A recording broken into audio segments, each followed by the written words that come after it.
evening, it is 9 p.m. and you're right on time for Kutv News at 9 p.m. This primetime news. My name is Dennis Omondi. Kenya is facing a debt distress. We are having debt that we need to service. It is running into 10.1 trillion shillings, believe it or not, and the government is running against time to try and service all these loans, give the money back to the lenders, and we are trying to get to discuss how they are going to achieve this. We have seen the medium revenue strategy, the collection strategy that will be happening there. We'll be discussing all this with CPA Robert Mabea, who I understand is already in our premises and will be joining me later on. But first of all, we have to look at the stories making headlines this evening.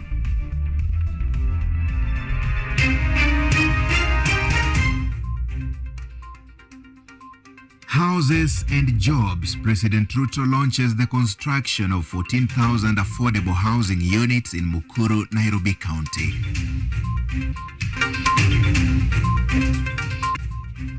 LSK wants presidential voting day separated from the other elections. He or she who loses presidential vote gets to vie for a lower seat. Stones raw sewage police. MCA notifies Nyamira County Assembly of intention to impeach Governor Nyaribo amid protestations from his supporters. And in sports, Harambee Starlets beat Cameroon on penalties. They meet Botswana in the second round of WAFCON qualifiers.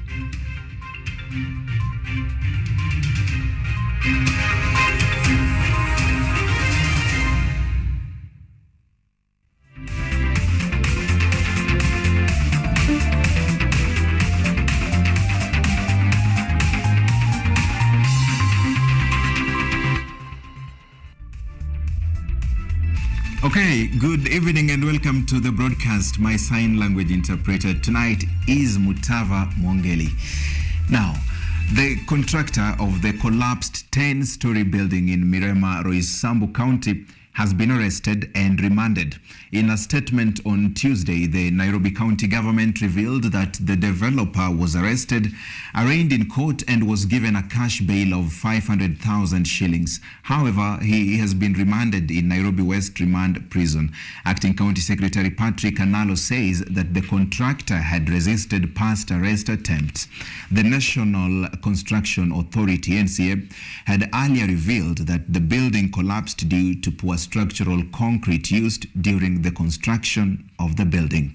NCA also confirmed that there were no casualties. However, the incident caused damage to an adjacent building, a vehicle, and Kenya Power and Lighting Company infrastructure.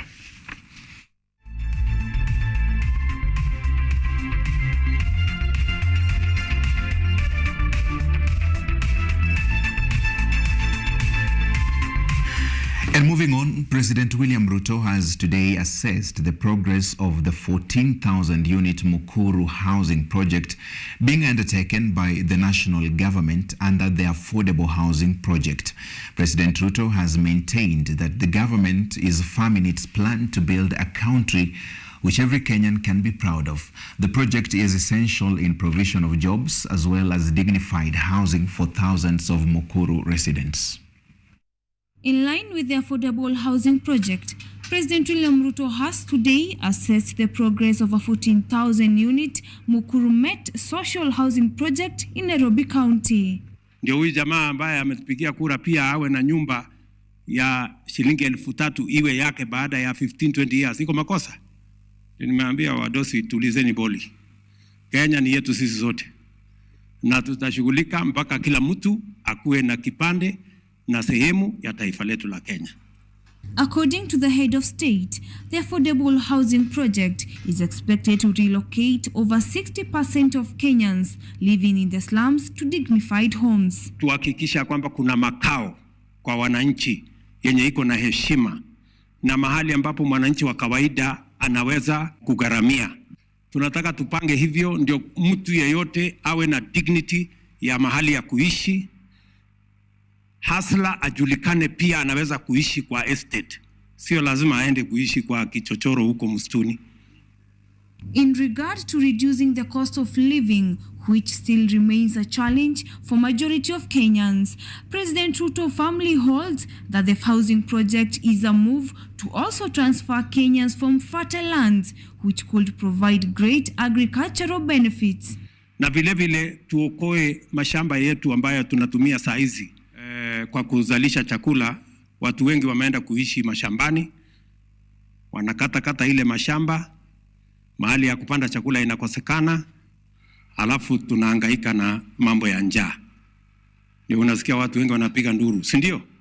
Hii lazima tumalize mambo ya njaa kwa kuhakikisha kwamba tuna support wakulima, wapate ardhi ya kulima, tuwapatie mbolea na mbegu, wazalishe chakula ya kutosha, ndio tuondoe njaa Kenya. The head of state has continued to assure the unemployed youth in the country, saying that the housing project, through the input of their diverse expertise, will provide them with employment opportunities. Na tutakuwa na watu wengi kama nyinyi. Maplamba watakuwa huko, maelectrician watakuwa huko, mameson watakuwa huko, wale watu maengineer. Si mnajua kuna watu wengi kama nyinyi ambao wako mtaani hawana kazi. Sasa wale wote wako mtaani tunataka tuwapange. Vile nyinyi tumewapanga, wale tuwapange pia.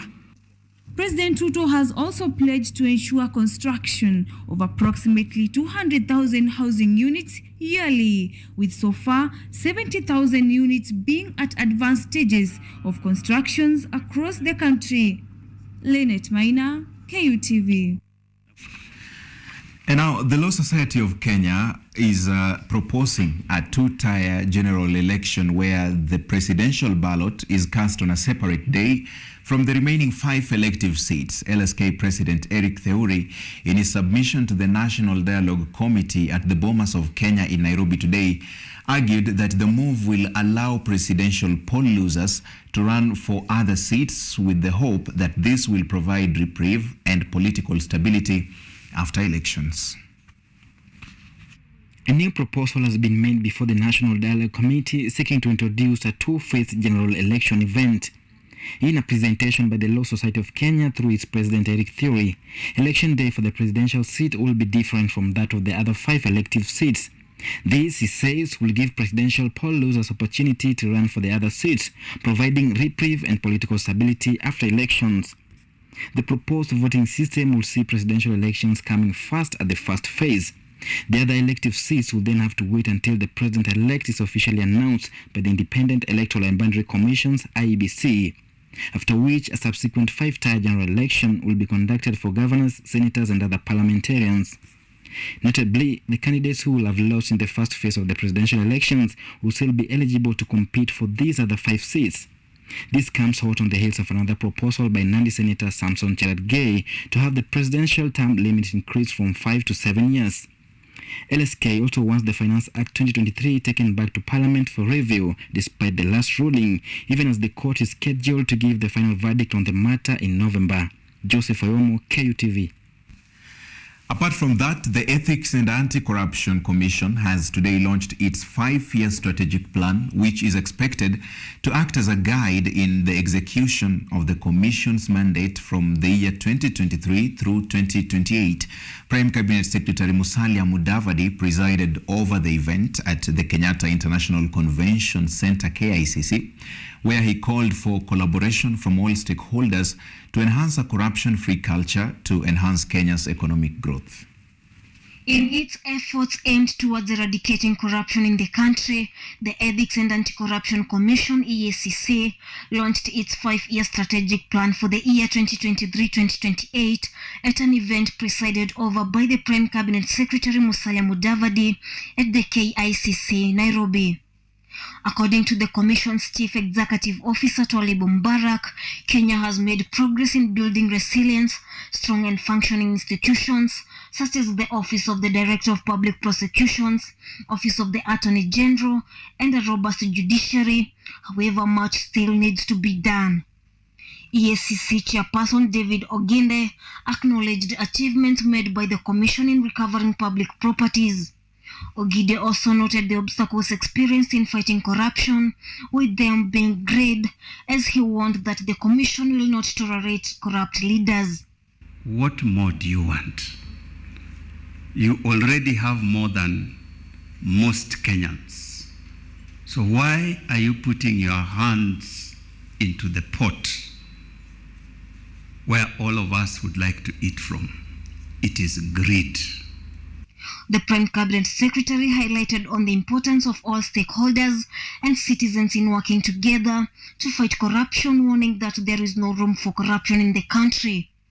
This unity of purpose is a concept we must fully embrace in our battle against corruption.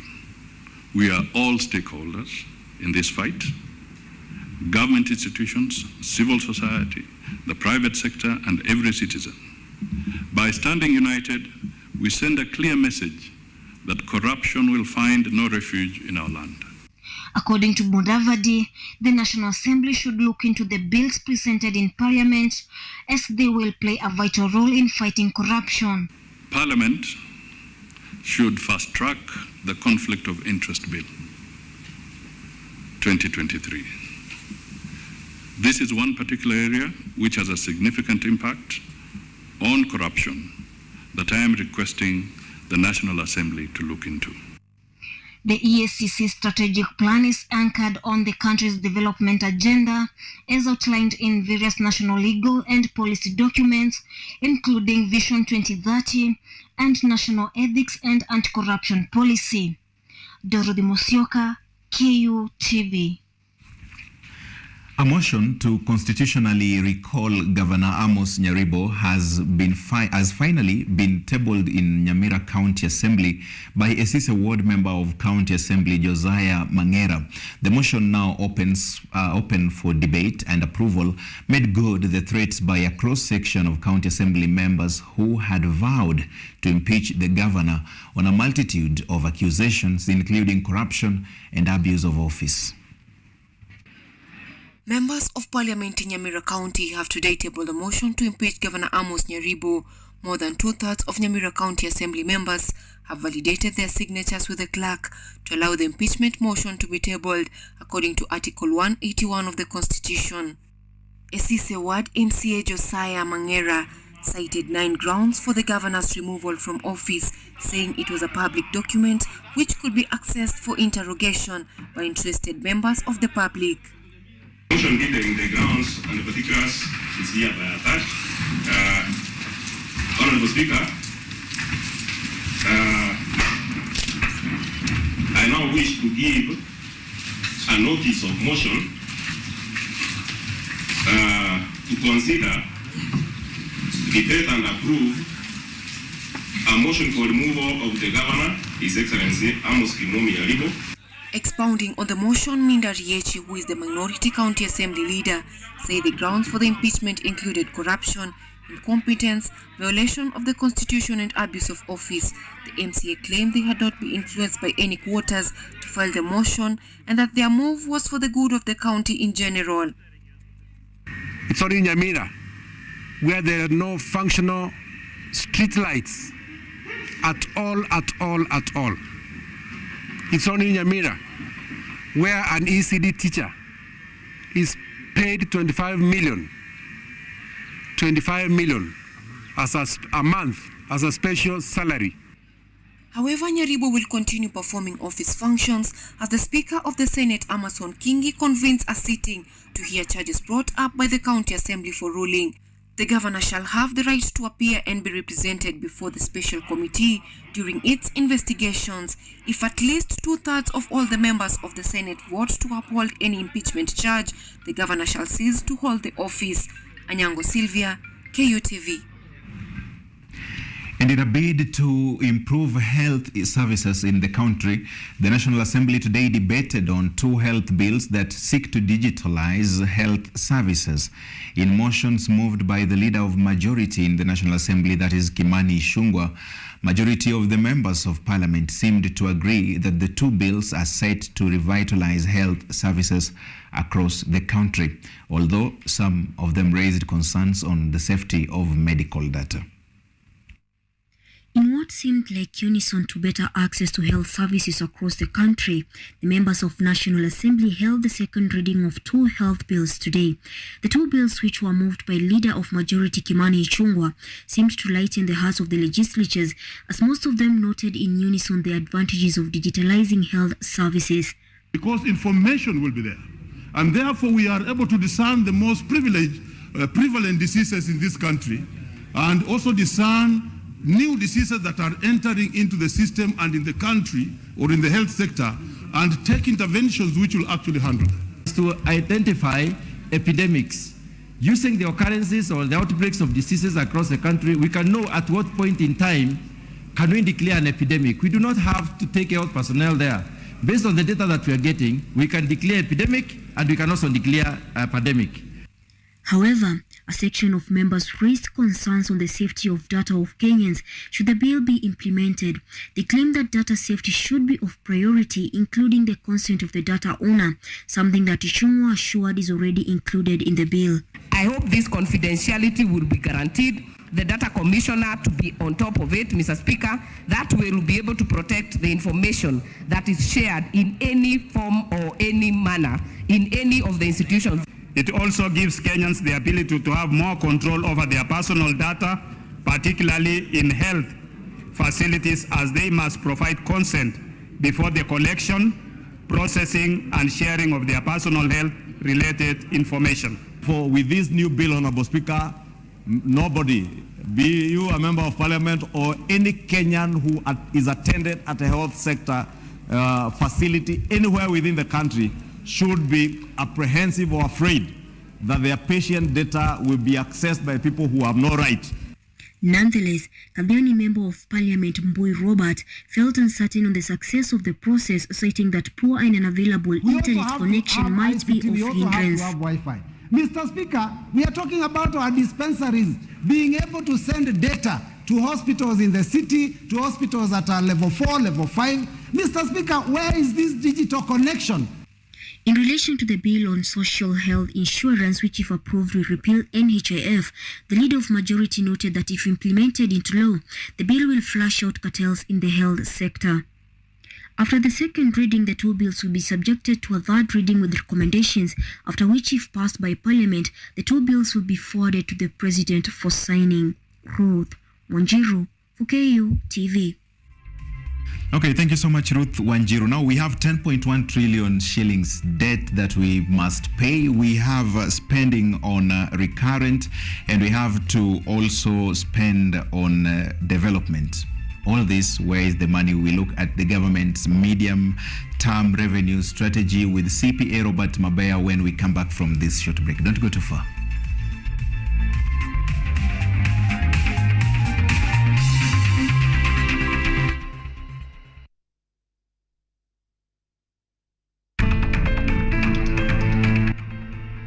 Nambi, I'm just saying, if you're having some doubts because the wedding is getting closer, that's okay. But you have to believe someone when they show you who they really are. Do you understand me? Be strong. Everything will be okay. Here is to the happy couple. May the bride price make the bondage of marriage worth it. A toast to your first wife, young man, and I'm sure she won't be the last.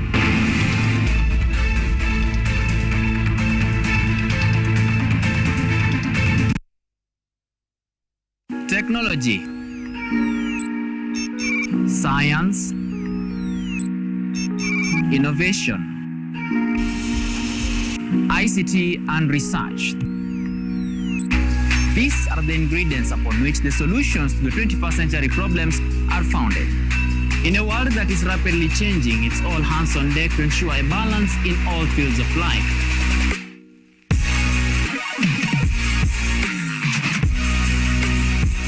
Women, young and old, are also in the front line, breaking the glass ceiling, becoming thought leaders in the larger tech space.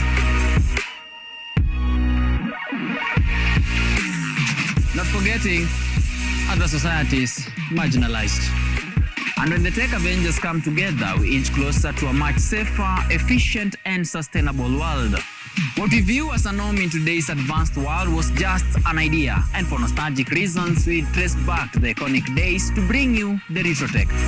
On Tech Innovation Show, we encapsulate all the pillars of the fourth industrial revolution, decoded in a language, all for one for all. Every Monday at 8:30 as we push the mantra, keep learning something new each and every day. Only on KUTV, a new experience. Lola is an app that gives you a chance to watch videos, listen to audios, and read articles wherever you are for free. Motivational stories, dramas, campus life, technology, lifestyle, adventure, sports, academics, jobs, entertainment, and more. Download Lola now on Play Store. All you need, you got Lola. Fashionistas, get ready to level up your style game.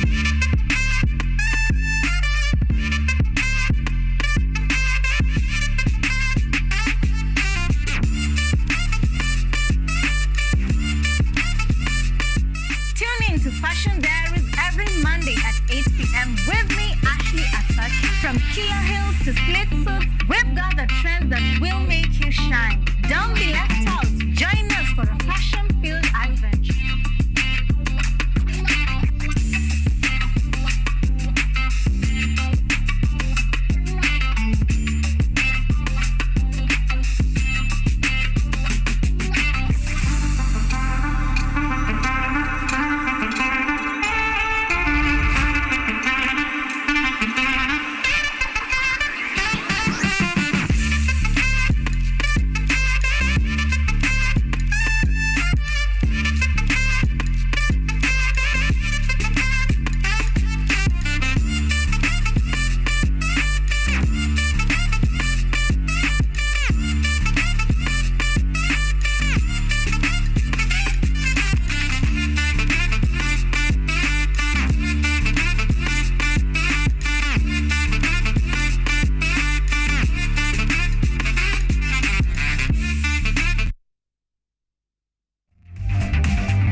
Welcome back. You are still watching KU TV News at 9. We are looking at the medium-term revenue strategy of the government. We are having debts, and we are told that the country is possibly in a debt distress. We have to service the debt. We have to continue incurring expenditures, be it recurrent expenditure, be it development expenditure, and all of this need money. So where is the money? And will we have to borrow more? The shilling continues to weaken. We have also other global factors at play, as well as local factors or domestic factors. We look at all that tonight with CPA Robert Mabea. Thank you so much for being with us tonight. Yes. And I just want us, first of all, how are you doing this evening? I'm okay.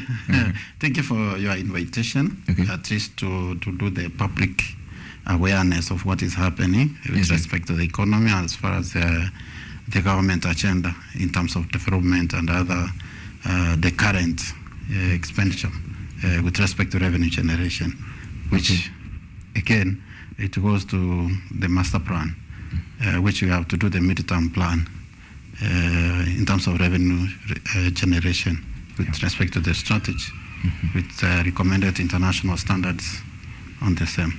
Okay, so I'm trying to look at, of course we understand that tax is the main source of revenue for the government, but then we had taxes that were introduced and even other levies that were introduced when we were passing the Finance Bill 2023.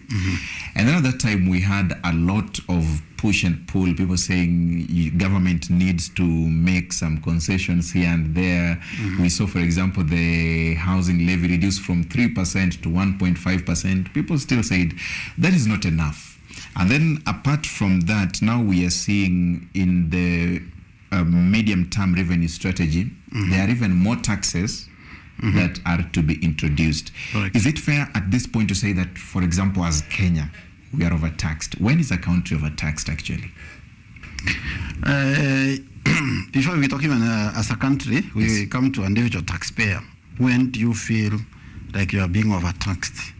Is that the position that your take-home cash is far much less than your daily needs in terms of the basic.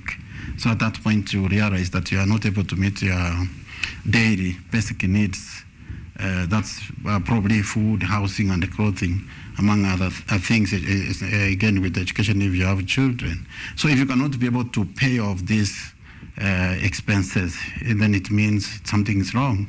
The economy is not doing well. And if you check currently, if you aggregate the taxes that an individual, maybe you as an employee or myself, it's almost getting to 50%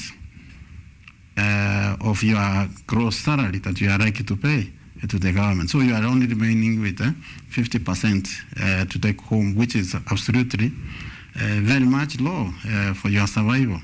And then again, the employers cannot keep on increasing your salary. The more the salary you earn, the more the taxes, especially with respect to now that you earn more than 500,000, you will be subjected to 32.5%, and then another 35%. Again, you earn more than 600,000. So that tells you there is very minimal that to take home on this. This is now where taxpayers will feel the impact that we are being overtaxed as a result. There is always a theory which was done by, which is called lava curve. It says, as much as you can increase the taxes, does not mean necessarily that the government is going to collect more. At that point, at the optimal point where the graph goes down, when you increase the taxes, it means the government will collect less, because this taxpayer is already overstretched, and there is no tax that as much as you increase, even if you increase to 70%, you are not going to collect anything on the same. At that point, that's where you feel like we are not doing well, especially when the government is not able to honor its daily obligations, especially like the pending bills, quite a number, that substantive billions, trillions within the counties, which that's exactly would translate that the country is not doing well as such. Okay, so just the point which you have said, taxing more does not necessarily mean that you're going to end up with more money. But then why would the government push on with these taxes? Perhaps there is something they're saying that we don't. Because I want to believe that the president has got, for example, a council of economic advisors.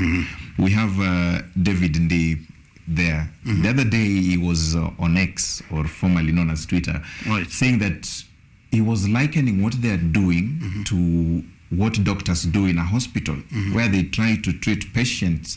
And in this case, there are only two scenarios. A patient either survives, gets treated, gets healed, goes home, or the patient dies. And I'm trying to look at this in terms of now our economy. Do we have the luxury of having policies or things that look like trial and error, where let's try, if the economy gets back to its feet, well and good. If the economy goes down, takes a nosedive, well and good, we start afresh. Do we have that luxury at this point? I feel, I would say yes, to some extent, because, for instance, if you go back in terms of budgeting process, we have always had, like the last financial year, we have a budget of 3 trillion. And our revenue correction, that is purely taxes. Taxes is a composition of like 98% is internally generated. The other 2% is out of grants and investment, which is very minimal. The likes of Kenya Airways performing losses. We have other Kenchen, Kenya Power, and all these. They're basically generating losses, but the government keeps on pumping their money as a lead investor on the same. Coming to your question, is that yes, there could be policies. The policies are good, but again, I will ask myself always that why should we plan or budget an expenditure of more than what we can be able to generate. That is, I feel that's where we go wrong. Why can't we shelve this, for example, development projects for like 3 years? We are saying we are not doing any development projects. Let's do the sustainability part, and any emergency on need basis, we pay off this 10 trillion, and then we start planning off on the same. Like for instance, housing. Is it an emergency? If you ask me, I will say no. Why can't you put it on hold until the economy improves? Or why can't we reduce it from 250,000 houses probably to 50,000 houses? But the government says, for example, when it comes to housing, the government says we want decent houses for Kenyans, every Kenyan. You are coming from a very decent house when you're coming to the studio. Yes. The government says now CPA Robert can afford that. We want the same for people in Kibra. We just ran a story here about the same project being done in Mukuru. So in terms of President William Ruto's plans, this is actually a priority. I'll say it's not a bad thing, but the timing. Is it urgent, as we put it, or what we need is food? I would recommend we go for example, the fertilizer, subsidized fertilizer don't have a problem, and we can be able to see the proceeds from the farmers. That's okay. That's directly affect the common man in terms of prices of unga and the rest. So if we can look at the basic things, we organize ourselves and have some reserves to service the loans. I feel that way we easen the debt. And without easing this debt, we're seeing it from 9 is going to 10. By the end of the year, we are going to have 13 trillion. How are we going to service these loans? Even if we do the restructuring of this, there is no assurance. That's what Dr. D is saying. He's not very sure whether the approach is right or wrong, because the whole critical is we are trying to come up with so many projects at the same time, but we are not discussing about the funding. Where are we going to get this money to build these houses? That's where they are coming back to Manainchi and talking about anybody who has a pay slip to be charged. That, and then the employer will also contribute 1.5%. So when you reduce the take-home cash, it means there is no money available for circulation, in the sense that this person cannot be able to spend. The spending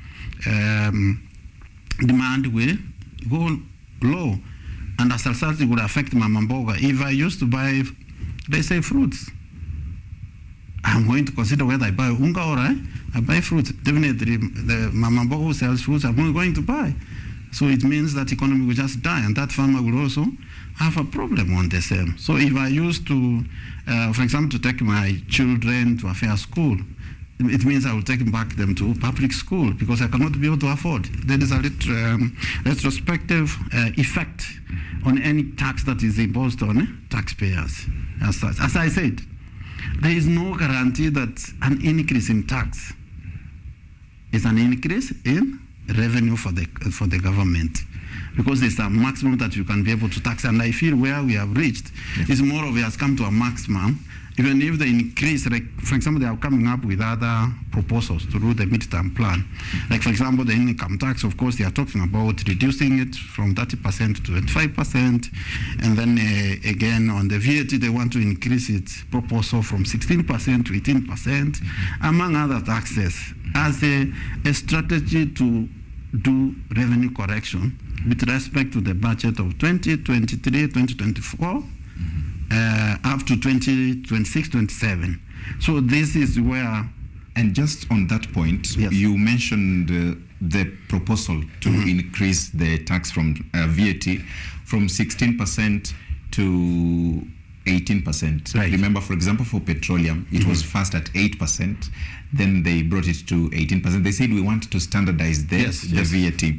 Now we are being told that, for example, when you go to other East African community countries, EAC countries, they want us to standardize this. Why is it important for the VAT in Kenya to be the same as the percentage being taxed in Uganda, as the percentage being taxed in Tanzania? Is there a very good reason behind that 16 to 18%? It's just obvious. They want to generate revenue. There's no any other reason. So the issue of benchmarking the rates with Uganda is neither here neither. In any case, any investor will be interested where the working environment or the investment environment is favorable, and one of the things they will have to look at is taxes. Where do we have manageable taxes? For example, if you check Kenya, it's 16%. If you go to Ethiopia, it's 14% VAT. So does it mean, and we have cases whereby like the flower farms moving from Kenya going to Ethiopia because of certain investment requirements with respect to approval of the government and other issues to do with tax. So there's no assurance as such. In any case, Kenyan economy, you cannot compare it with the rest of the countries. We are far much ahead. We should talk about Ghana, South Africa, and the rest. That's where we need to benchmark ourselves as well. So 18% justification that we need to standardize across is basically to generate revenue without telling Mwananchi that we want to increase because we want to have more revenue on the same, because it's an immediate consumption tax which is easily correctable. Okay, so I know we are almost going for our first break here, but I want to look at, I want us to talk about this final thing before the break. There is IMF, and then there is World Bank. Right. And some people are saying that some of these measures are not actually generated even from our own economic think tank. It is actually us following the directions of IMF and World Bank. Is that the case? And does that mean that we have gotten to the point where we are now in the hands of other people? We depend, we look outside for our economy to remain standing? Yes, I would say a classical example, the revenue generation against the GDP currently is 14%. The IMF, World Bank, EOCD requirement is 35%. And here, if you go through the midterm plan strategy, it says that by the end of the year, they will try to push it from 14% to 20%. So we are not yet the 35% recommended. Yes. And as a result, the IMF will try as much as possible among other interested parties to push the government or the executive to increase taxes, at least to improve the revenue generation to meet the threshold or the recommended standard of that 5% to GDP. That's why we are seeing all these things. And as well, bottom line, to service their loans. Because the moment we are not able to pay their loans, definitely they must look for a way of recovery. And the only recovery assurance is to ask the government to increase taxes so that they are able to service their loans, which actually stands to be like 50% of the total, which is external borrowing. And then we have the 50% again on internal borrowings. Fine. So that marks the end of the first part of our interview. We take a short break. When we come back, we look at our spending behavior as well. We've looked at what we need to do. The taxation must be there, but we also want to look at our spending. How are we spending even the ones that we have collected? That on the other side of the break. Don't go too far.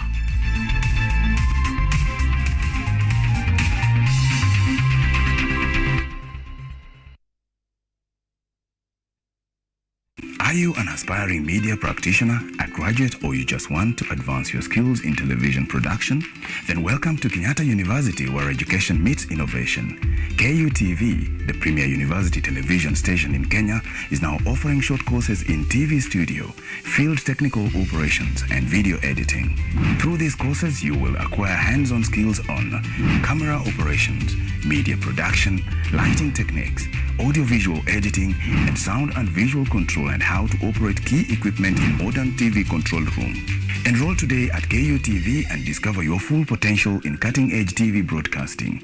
Graduates of these courses will receive professional certificates. For more information, visit our offices at KUTV Studios or call us on 020-870-4252 or 020-870-4255 or SMS us on 0739-110-544. KUTV, a new experience.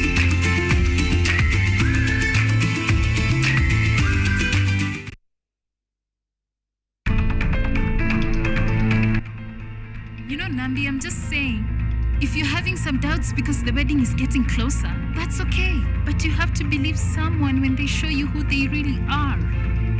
Do you understand me? Be strong. Everything will be okay. Here is to the happy couple. May the bride price make the bondage of marriage worth it. A toast to your first wife, young man, and I'm sure she won't be the last.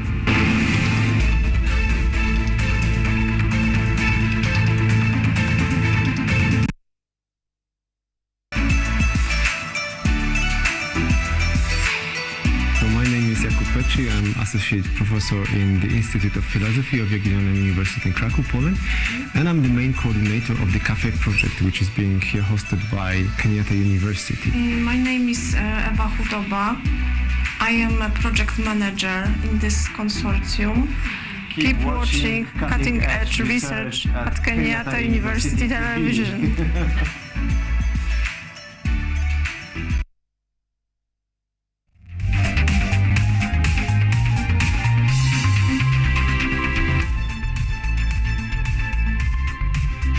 Okay, welcome back. We are still looking at the state of the nation. Today we are specifically looking at the state of the economy, taxes, where we are, what we need to do, how we are going to collect more funds, domestic revenue, make sure it gets somewhere. Kenya needs a lot of financing from outside even, but what are we collecting inside here? Because I'm looking, for example, when the budget was read this year, we had planned to have an expenditure of about 3.7 trillion. We are being told now, due to weakening shilling, this has expanded to about 3.91 trillion.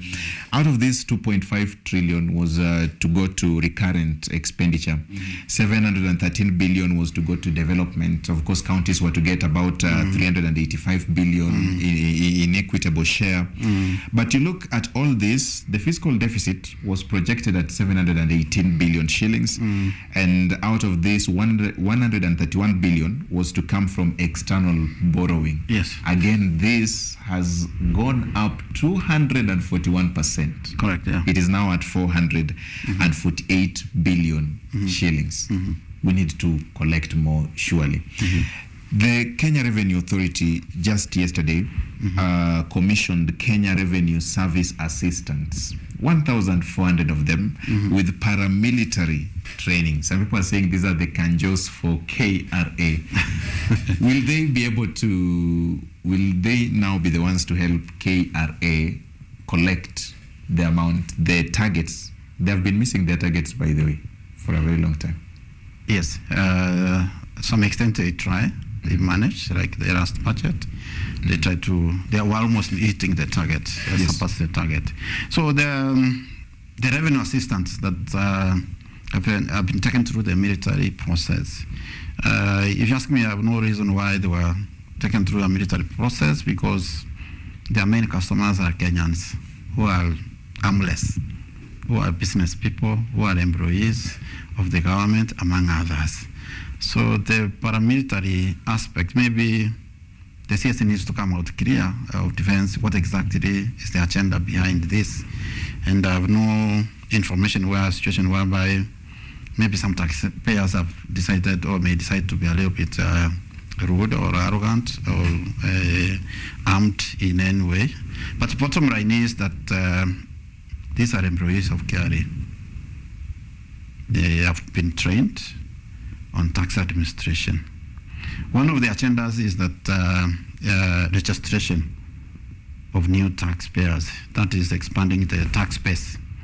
Like currently, we have around 3 million taxpayers who religiously pays taxes, and the main sector here is teachers, followed by the police, and then the rest follows that sequence.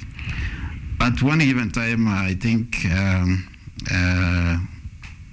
immediately after the inauguration of President Ruto, he mentioned, or it was noted that if you go to Safaricom, we have 20 million registered taxpayers. But when you go to KRA's system, you only get the 3 million taxpayers. So what happens with the rest? I think that's the genesis or the background why they had to recruit these revenue assistants to facilitate the registration of taxpayers and not to arrest people. Because the tax procedures is very clear. In events that you default paying taxes, there is a notice you are given of assessment or provision of information requested by the commissioner until that is escalated until you go to tax appeal tribunal and then you go to high court. At no given time, a taxpayer is supposed to be arrested. Either way, if the due process is followed. And there's things to do with fraud in a way that the government may feel that this is pure fraud, like smuggling of goods and all this, that can enhance the arrest of the same. So these are employees of KRA, and one of the things that they are going to do is the rollout of e-teams. Of which at the end of let's say by end of next year, everybody, including you have to be on e-teams. This is a system that will tell the government what you have earned, the business you are doing, the properties that you own, everything, and if possible, with enhancement and approval of Parliament, this will be linked to the bank accounts and the M-Pesa and all these registrations are coming up. So it will ensure that the government has got every information about yourself. And again, with the introduction of the new identification card. Yes, what they called it, initially it was Huduma number, now it has been first something else. So that's the whole objective of this. And they will be going around whether on the land roads, those who have shops and all this.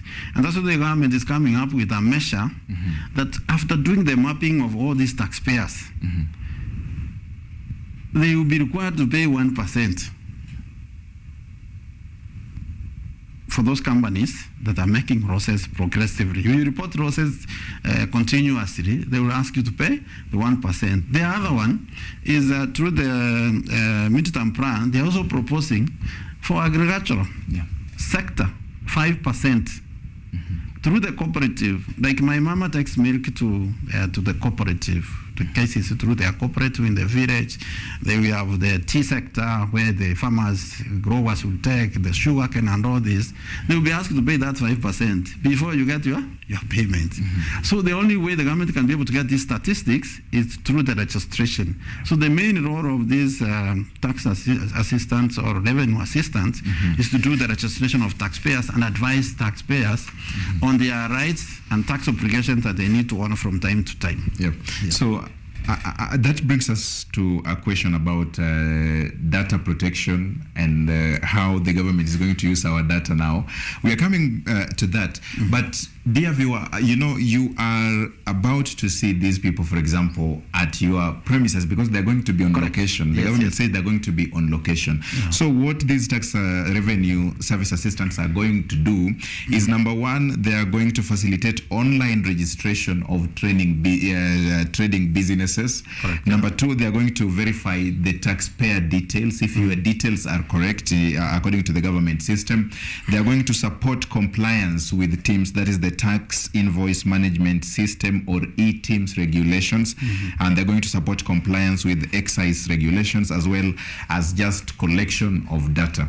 When I looked at, for example, there are sectors which the medium term revenue strategy says there are these sectors they say are hard to tax sectors. You talk about the informal sector, you talk about agricultural sector, you talk about the digital sector, and they're saying that to tax them, one of the things they're going to do is they're going to rely on third-party data. Safaricom or my bank gives KRA my data. Don't you think that there will be a breach of data? What about data privacy? What happens? Or we'll have to pass some laws in Parliament. We'll see a possible piece of legislation going to Parliament to change the laws, perhaps? These are the expectations. These are my expectations in the budget of 2024 2024-2025 budget proposals to allow KRA to have access to the necessary details, especially from third parties on the steps. That is expected for them to achieve the targets or the objective of teams. They must have to have the access. So expect this amendment to be an exception on the same. Okay, CPA, yes. I want your final remarks, your final words. Close this for us. To me, if I was to address the president, I would encourage my good president to relook into the tax policies that are being passed over to common mwananchi. There is a public outcry in terms of high taxes, especially when it comes to people who are employed, and probably to look at, in terms of priorities, which projects can we implement with respect to Kenya Kwanza manifesto on the same. Some can be postponed, some can be phased out, not necessarily to burden the taxpayer to a limit that can not be able to survive. For instance, I'm very much aware that we have cases of some companies have decided to outsource services, laying off the employees, and then they will be able to access the same manpower from India, and they will only be required to pay withholding tax of 25%. There's no levy, housing levy, there's no pay, there's nothing. You only need to get an invoice and pay to the Indian, maybe consultants who can do the same. That's with respect to digital economy on the same, which is basically the main one now trending across as well. So it's important to review this with respect of reality. And then again, let's do our budget within our reach, what we can be able to correct. Okay, thank you so much, CPA. We've been speaking to CPA Robert Mabea, who is from ICPAC. Thank you so much. As we wrap up this interview, it is also important to note that interest on loans are expected to rise to 231 billion shillings and above 900 billion shillings by the end of June 2024 on a weak shilling that has already forced Treasury to expand the budget. And one interesting final fact is that the shilling has depreciated 19.3% to 147.26 from 123.42 when the year started. That brings us to the end of that interview. That's the end of State of the Nation. Catch us again next week for another episode or another installment of State of the Nation. Now, moving forward, the government, through the National Drought Management Authority, NDMA, has announced the release of about 340 million shillings that will be used to cushion vulnerable households affected by erratic rainfall patterns from March to May. At the same time, Kenyan small businesses that were ravaged by the COVID-19 pandemic will now benefit from a 14.47 billion shillings financing from the World Bank, a step towards supporting the post-COVID-19 recovery of the small and medium enterprises. Take a look. Following erratic rainfall patterns from March to May, the government, through the National Drought Management Authority, NDMA, has announced the release of over 338 million for needy and vulnerable households in the northern part of Kenya. Under this initiative, 119,406 households in Marsabit, Wajir, Mandera, Turkana, Samburu, Isiolo, Garissa and Tana River counties will benefit from a monthly stipend of 2,700 Kenya shillings each through Equity and KCB bank agents and branches within their regions. At the same time, the Treasury is expecting an interest payments in the financial year ending June 2024 to rise sharply to 918.9 billion Kenya shillings, marking an increase of 33.7% from 687.3 billion Kenya shillings, mainly due to the weakening of the Kenyan shilling. The 143 billion Kenya shillings increase in interest payments in the current financial year has seen the total budget expand to 3.91 trillion Kenya shillings amidst a warning of risk by the Controller of Budget. Following negative impacts which were exacerbated by the COVID-19 pandemic, Kenyan small businesses will benefit from 14.7 billion shillings financing from the World Bank to help them recover financially from the market failures. The size of loans to individual micro-enterprises will range between 7,000 and 150,000, while small enterprises will get between 150,000 and 250,000, with the repayment expected to go between 18 months and 3 years for the micro enterprises. Charles Kirubi, KUTV. Charles Kirubi or Chris Kirubi? Charles Kirubi. Thank you so much, Charles. We take our second break. We will be right back.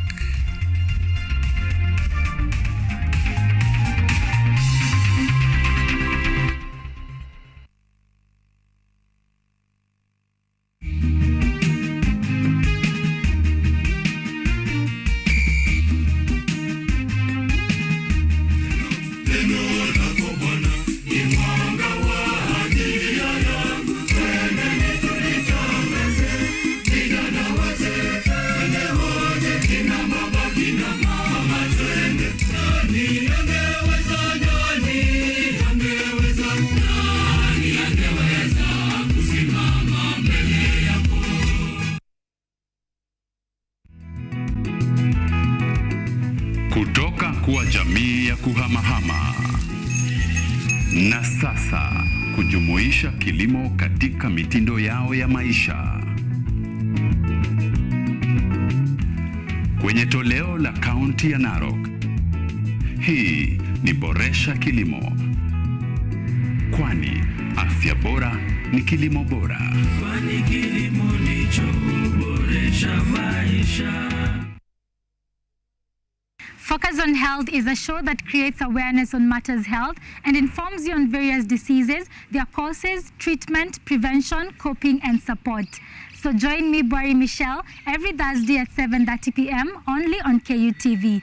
You can also follow us on our social media platforms at KUTV Focus on Health on Facebook and also on YouTube, and Health Focus on Instagram, because your health is your wealth. Stay safe and stay healthy.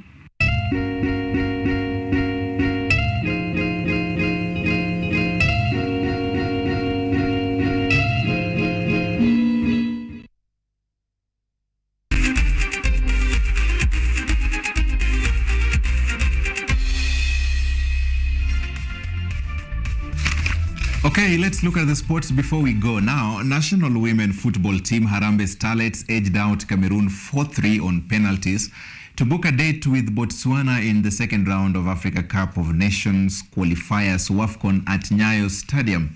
Super substitute Cynthia Shilwatso's 75th minute strike proved to be the difference between the two sides, but that was not enough for Beldino Demba-led charge to sail through. Kenya needed a 4-3 win in penalties to advance to the second round following a 1-1 aggregate draw.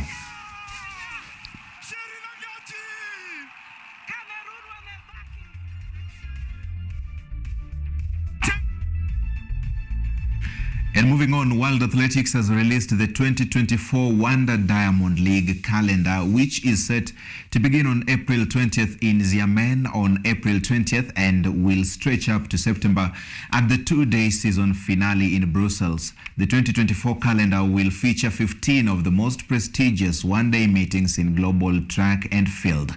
The upcoming 2024 season will see the Wonder Diamond League final make a comeback to Brussels for the first time since 2019, with winners set to be crowned at the Allianz Memorial Van Damme.